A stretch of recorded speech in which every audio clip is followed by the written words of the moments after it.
hearing Ron. He's a volunteer with the American Heart Association. We've got Emily and Danielle in here, and they brought Annie. Annie is an inflated person. It's not like the kind of giant mannequin kind of type dummy that you probably saw on TV so growing portable. up. Like Yeah, I want to try super it. portable. Oh, sure. And Let's have Sam do it. Yeah. Sam. In honor of her dad having his life saved by that. So from what Ron is telling us, Ron, can I ask, when you get around the corner to the mic, I saw this maybe on a story a couple of years ago about if you think of how fast you have to go, it's to the beat of Staying Alive by the Bee Gees? Is it like that? The compression rate is about 100 to 120 beats a minute. Okay. And if you look at various different kinds of how the music works, yes, there's a lot of actually the University of Pennsylvania's Medical Center did a study of different musics that have that beat. Okay. And there's about 24 of them that have that right tempo. Staying Alive by the Bee Gees is the best one because it's staying alive. Yeah, that makes sense. Staying alive.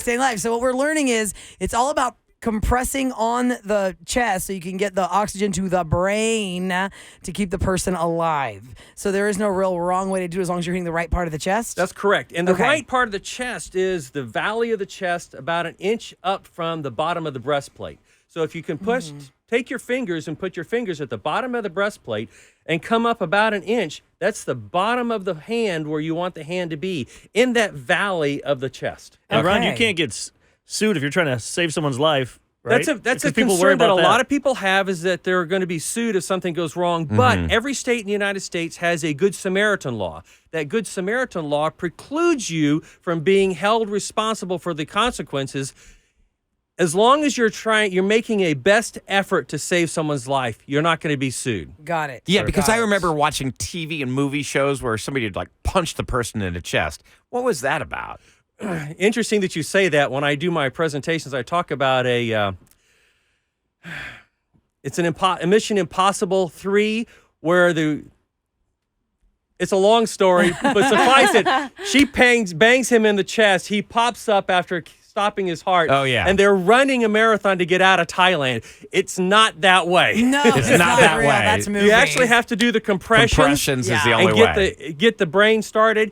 And then what we're looking for is we have to have the heart shocked in order for it to come back online. So we're looking for an AED. And that is why you have to call 911. For those just tuning in, the first thing you do is you call 911, put it on speaker next to you, make sure the person's on a hard surface, and just start with those compressions. Now, how long do you have to go on for? Just until the ambulance gets there? You wait until somebody can relieve you. So I typically teach that if you have somebody across from you, that you can tag team that person. So that gives you a little bit I would imagine it's tiring. It's going to be tiring. There's a woman up in the Northeast that did this for 44 minutes to save her girlfriend's life. Oh, my God. They were having coffee, and she had a cardiac arrest, and she did it for 44 minutes before the ambulance could get there. Wow. Saved her best friend's life, so they're really tight.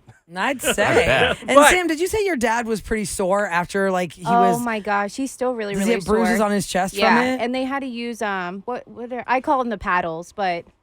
They shocked him? Yeah, AED, they had to shock him at least, I think, twice. He has the burn marks and everything still on his body, but his ribs are just so sore. And I told him, I was like, it's going to be sore for a really long time, but at least you're alive. Yeah.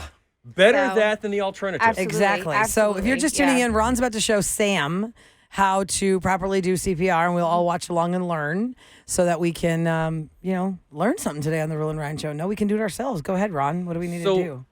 Once we call 911 and we get the person on the ground on a hard surface, what we're going to do is we're going to extend our dominant hand. We want to extend the dominant hand and then kick up the wrist at a 90-degree angle. We'll curl the fingers in, and then we're going to put the pad of the palm of our hand, the back part of the palm of our hand, in the valley of the chest. So we'll go ahead and put right there. We're coming up an inch from the bottom of the breastplate in the valley of the chest. What we'll do is we'll extend the hand, take our non-dominant hand, and put it to hold those fingers at a 90-degree angle. Essentially, what we're doing is we're doing a thrust onto the chest, and we're going to use our upper body weight. Ordinarily, you'd be on the ground. Yeah. You'd be on your knees. Because right now the counter's a little too high. And you would have your body, your shoulders centered across the patient that you're trying to save. Then you're going to use the upper part of your body, the weight of the upper part of your body, and just drive down. That thrust vector is coming straight down into the chest, and you want to get about a two inch compression of the chest so that you're actually pressing the heart to push blood out of the heart and into the body. 2-inch compression sounds like you need a lot of strength, but I guess with adrenaline, you would be able to do it. With adrenaline, and that's the thing that you're using your weight, not your arms. So Right. you're not pushing. You're from your shoulders down. Your arms and shoulders and wrists are locked, and you're using the weight of your upper body to do the compression. Yeah. Okay. Sam is getting on a higher Be careful with that. I don't want you- seat. Eric's going to hold the seat so that she can be really on top of the Okay. Annie that she's going to compress. Hand here. Lock your elbows, lock your shoulders, and what you want to do, you want to come straight down on top of the Annie. Yes, just like that. Okay. Only ready, and 1, 2, 3, 4. That's good. Keep on Oh, yeah. going. See, Annie's So you're face is going pretty moving. fast. It's a You got 100 to 120 120 beats a minute. It's a relatively high pace. Okay. Ha, ha, ha, ha. Staying alive, staying alive. That's what you have to do. Think of staying alive. Okay, Hey, stop. that helps. That's great. Wow. That was about 15 seconds. Wow. And Are how you tiring? tired? How That tiring? was super tiring. Yeah. Yeah. Really tiring. How long did Mark compress you on your dad's chest for? I don't know. I didn't even ask, to be honest. I don't want to know. Now, when we attend Yeah. one of these classes, I want to attend this class. I mean, I appreciate you doing this right now. My father died of a massive heart attack. I'm sorry to hear that. And I still, shame on me for not knowing how to do this. And it's like, how long would it take me to learn a class? Like, how long are the classes? Classes are typically about an hour, but I've taught a 5-year-old how to do this in 5 minutes. Wow. A 5-year-old and A 5-year-old. I need an hour. Yeah. Wow. Okay. Well, we are posting all of this on our social so you can see the video of Sam learning how to do CPR on Annie, the inflated compression person.